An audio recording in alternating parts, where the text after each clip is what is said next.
When an application on your iPhone attempts to access the camera or your location, it does not simply ask the hardware for permission.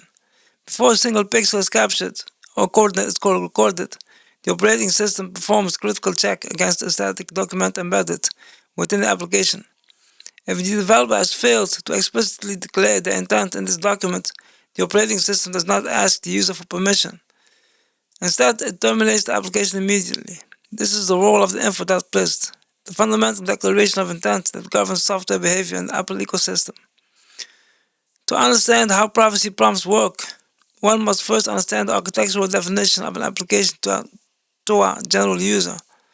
An app appears to be a single icon to the operating system, whether that is iOS, iPadOS, or macOS.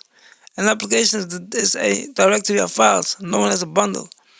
Inside every valid application bundle, there resides a file named info.plist. This stands for Information Property List. It is not executable code. It does not contain the logic for the game you are playing or the productivity tool you are using. Instead, it is a structured metadata file, a collection of data about the data. Think of the info.plist as a passport and the manifest for the application. Just as a traveler cannot cross a border without the passport declaring their identity and the manifest declaring their cargo, an application cannot launch or access protected features without this file. When you tap an app icon, before the main code of the app begins to run, the operating system reads the info.plist. This file tells the system exactly what the app is, what version it is, what hardware capabilities it requires to run, and most importantly for our discussion today, what private user data it intends to access. In this presentation, we will examine the structure of the info.plist and how it functions as the trigger for the privacy prompts you see daily. We will explore why Apple mandates this declaration of intent, how it serves as a barrier against unauthorized surveillance, and the specific mechanism that turns a line of text in a file into a system-level security alert, the structure of identity. The bundle identifier is a string of text typically formatted in reverse DNS style, such as com.example.photoapp. This string is the single source of truth for the system. It is how your iPhone knows that an update you just downloaded belongs to a specific app already on your device. It is how the system tracks which permissions you have previously granted or denied. If you allow a navigation app to access your location, that permission is not linked to the app's name, like Maps or its icon. It is cryptographically linked to the bundle identifier found in the info.plist. This prevents a malicious app from mimicking the name and icon of a trusted app to inherit its permissions, because the operating system enforces co-signing. A malicious actor cannot simply copy the bundle identifier of a legitimate app without breaking the digital signature. Alongside identity, the info.plist declares the version of its software. There are two distinct keys here: the bundle version, which is an internal built number used by developers to track iterations,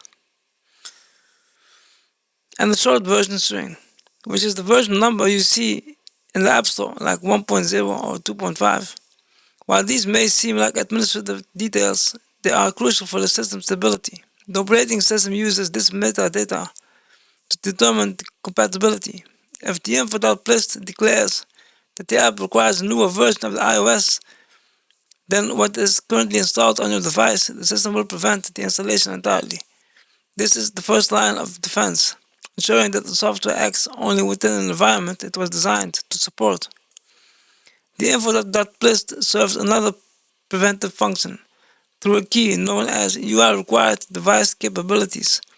This is a list within the property list that details exactly what hardware features the application relies upon to function. For example, an augmented reality application requires a camera and a gyroscope. A detailed navigation app might require GPS hardware. If a developer builds an app that relies entirely on GPS, they must declare GPS as a required capability in the info.plist.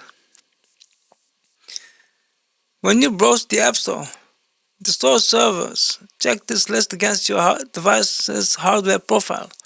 If your device lacks the declared capabilities, perhaps you are using an older iPad that does not have a GPS chip, the App Store will proactively hide the application or prevent you from downloading it.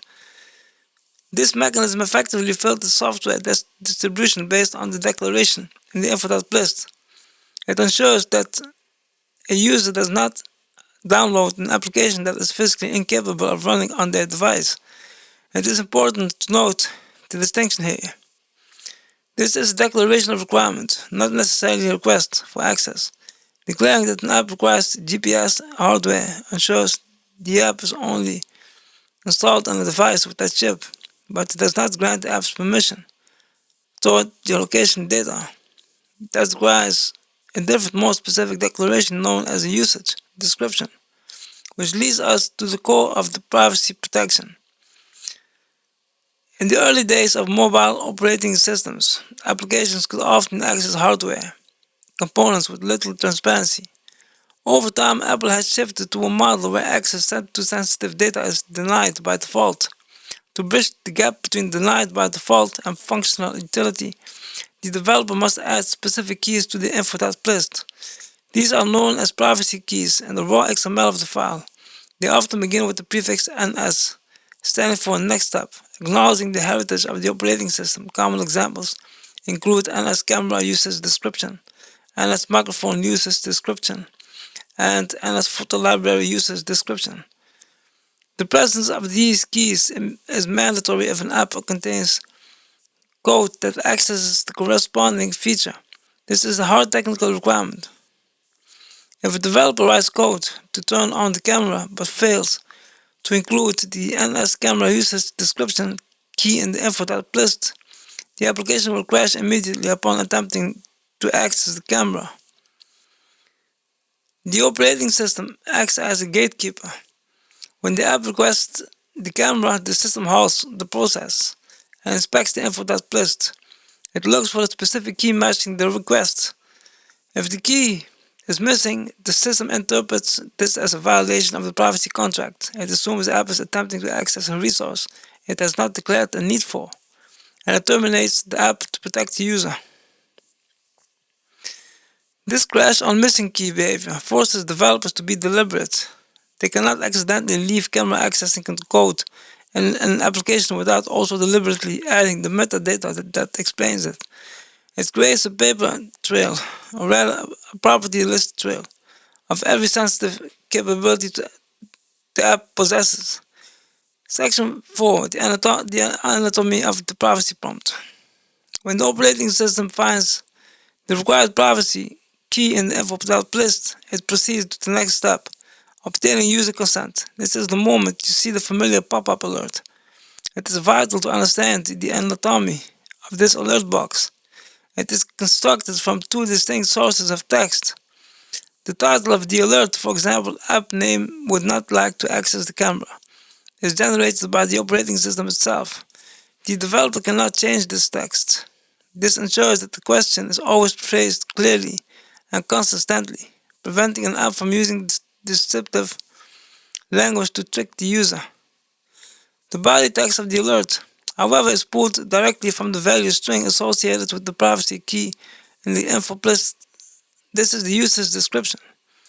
For example, if the key is NS camera usage description, the developer might write that the text, "This app requires camera access to allow you to scan QR codes."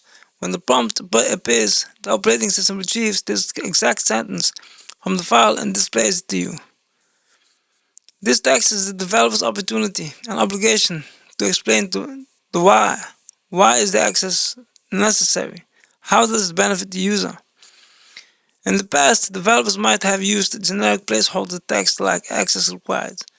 However, current App Store guidelines reject such vague explanations. The Info.plist must contain a clear, specific explanation of how the data will be used.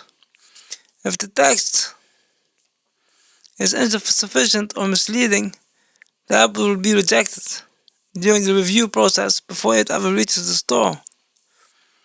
This system aligns with the broader security philosophy we have discussed in previous videos, TCC, or transparency, consent and control. The Info.plist represents the transparency pillar. By forcing the developer to write the user's description in a static file, the intent becomes a permanent part of the app's bundle. It is not hidden on the compiled binary code where it is difficult to read. It is in a readable property list.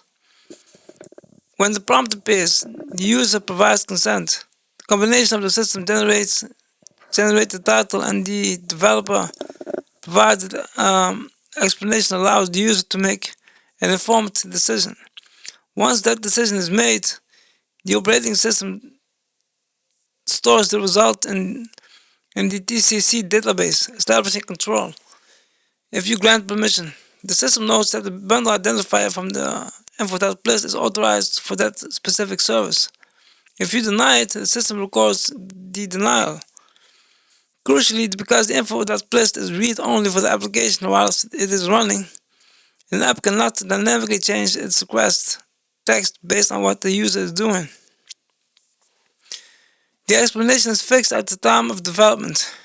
This prevents social engineering, attacks where an app might try to change the app's explanation text to something more urgent or deceptive in the moment.